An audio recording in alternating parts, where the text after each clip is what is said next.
Good morning, everyone. We are still expounding on our passage in Acts chapter 2, verse 42. They devoted themselves to apostles' teaching, to fellowship, and to the breaking of bread. The breaking of bread is, of course, communion. Jesus said to do this as often as you remember me. Do not take this too literally, or it may mean you have to take communion multiple times per hour because you remember the Lord multiple times. Now, we may do communion in church, with a group of friends, or alone. The communion serves to remind us of what Jesus did and the benefits we gain from his sacrifice.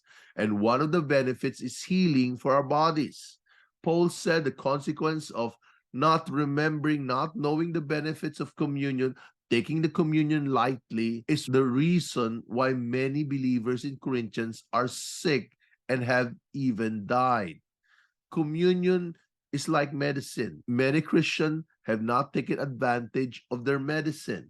When I am sick, I sometimes do communion at home. I'm not saying I don't take medicine. If I need to take medicine, I take medicine, but I do communion also. I have a grape juice or a wine in the house and bread. Of course, the best way to do communion is to do it with other believers. After all, it reminds us that we are one with him. We are a body, discerning the body. That's why in Corinthians, Paul is so upset with the Corinthians who failed to wait for each other during their love feast, their communion.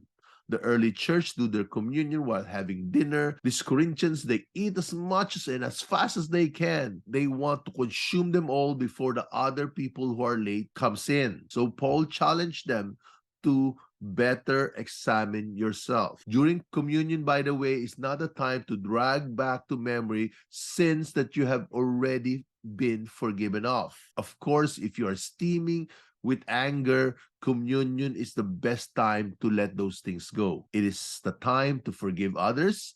It is the time to be right with God. It is a time to forgive ourselves. In communion, we remember what the Lord did, and we are reminded that he is with us right then.